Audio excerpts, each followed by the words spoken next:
Action. Cut. Lovely. Hi. Welcome to our new blog. This time, we thought we'd talk a little bit about 3D. Get a good look at your opening shot. Yeah, okay, there you go. Just arm in a little closer. Just watch your back. Hi, I'm Angus. Welcome to the world of 3D. Shooting The Hobbit in 3D is a dream come true. I mean, if I had the ability to shoot Lord of the Rings in 3D, I certainly would have done it.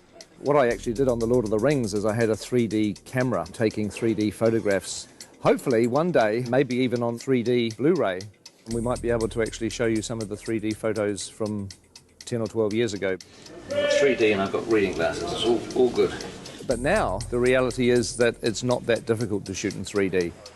I love it when a film draws you in and you become part of the experience. And 3D helps immerse you in the film. The essence of our camera system is a camera called the Red Epic. Really, it's this thing that enables us to shoot 3D on The Hobbit.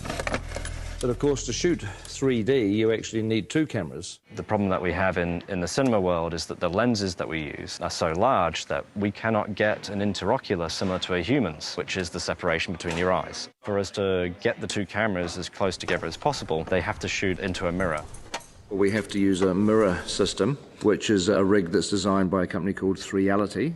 one's left eye, one's the right eye. One shoots through a mirror, the other one bounces off a mirror, and so the two images are perfectly overlaid. With using two eyes, we can move the cameras apart and also, more importantly, is find a convergence point. For example, see around someone's face, just like you're looking at a friend. The convergence point is the screen plane itself. 3D forms two places: positive space, which is inside the box, what you see behind the person who's standing on the screen, and negative space, which is what you feel comes out into the audience, an arm, a bullet, or whatever you want. And the whole idea with these rigs is you can change the interocular and the convergence as we're shooting. We can see that separation on a 2D screen with a left and a right eye overlay. So we can do this live throughout a shot, changing our 3D effect the whole way through. Roll sound.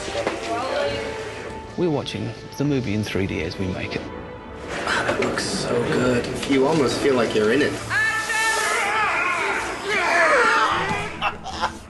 A lot of people have an image of 3D being big and cumbersome, and that's true.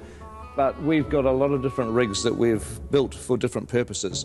It's actually easier in this weird 3D world to have different camera systems for different uses. So this is a camera that we built to go on a crane that can move around and it never comes off the crane. This is the TS5 in a handheld mode.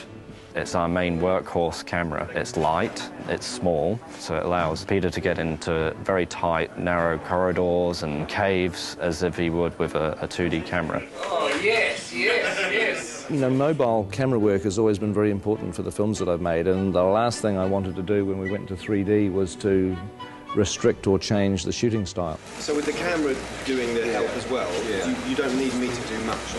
It was very important for The Hobbit that we feel like the same filmmakers have gone back into Middle-earth to tell a new story. We're shooting at the same speed as you'd shoot 2D. Dollies, cranes, Steadicam, we put it on the shoulder and we shoot handheld. The same as we would always shoot a movie.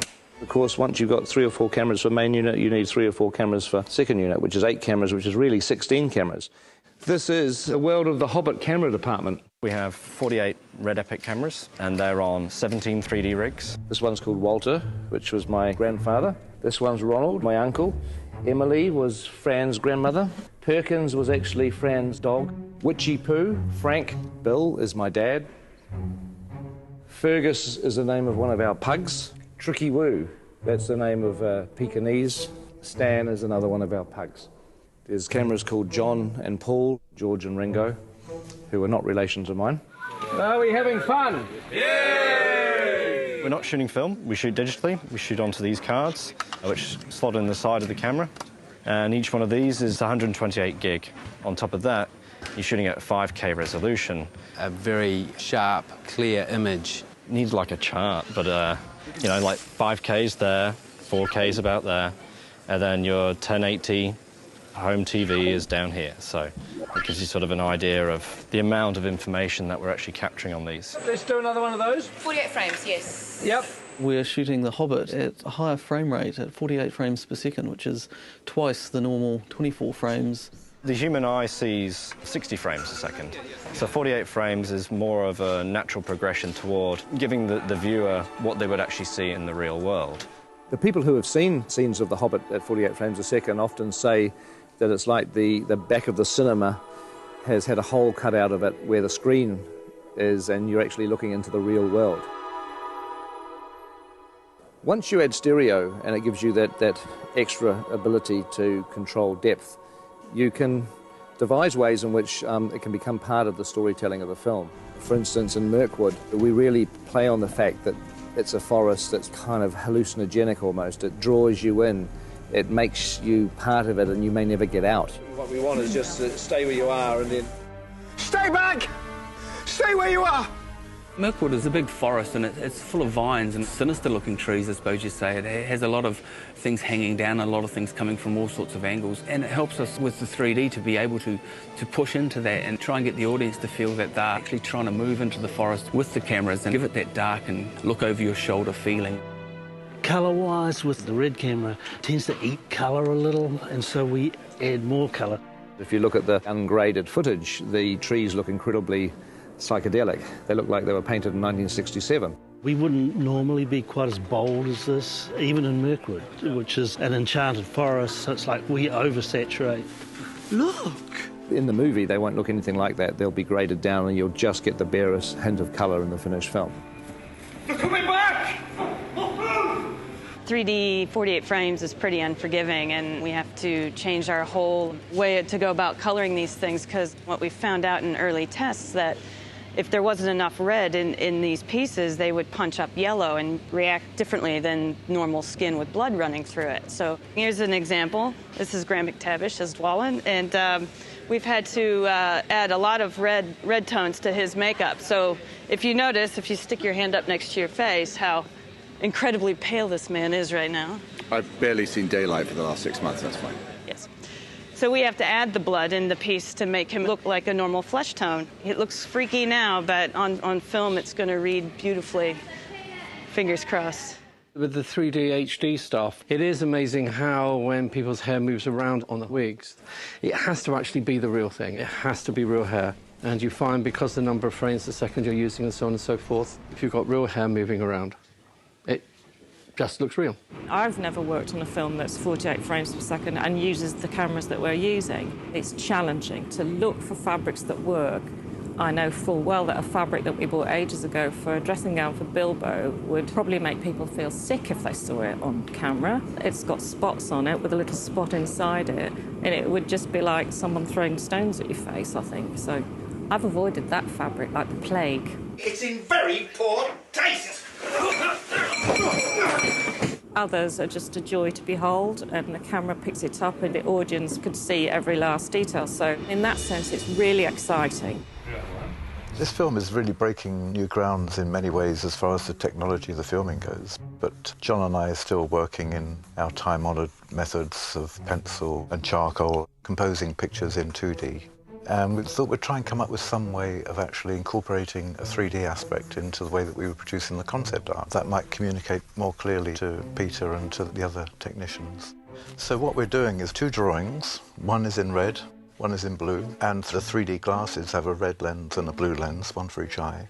Don't go too heavy on it. This is probably the first serious cinema production where the actual concept art has been done in 3D. Rather than sharing just the same office, we're actually sharing basically the same vision. Yeah. There's been a bit of a tendency for me to take on the blue, and obviously, you know, sitting on the right-hand side of the picture, it's easier to actually get your head around the left side. It doesn't make sense when you try and explain it like that. It's a huge help for Peter because we're actually proposing the full depths.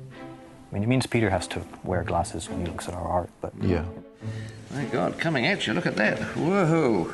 If you happen to have a pair of glasses like these at home, you should be able to see the artwork in 3D. You look great. Very three-dimensional. You've definitely improved. I know. So I hope you found this blog interesting. I know it's a little frustrating because just about everything we've been talking about you can't actually see at the moment. You can't see the 3D, you can't see the 48 frames, you can't see the 5K, but you will. December 2012, you'll finally get a chance to see what we've been talking about. Anyway, I've got to get back to set. It looks like they're almost ready for me down there. We're actually shooting today, as you can see, in a pine forest, but it's not really a pine forest. It's a polystyrene and plaster pine forest. But very shortly, we're going to be leaving the studio and moving on to locations for a few months. So the next time we see you will be from a location somewhere in New Zealand. Catch up with you soon.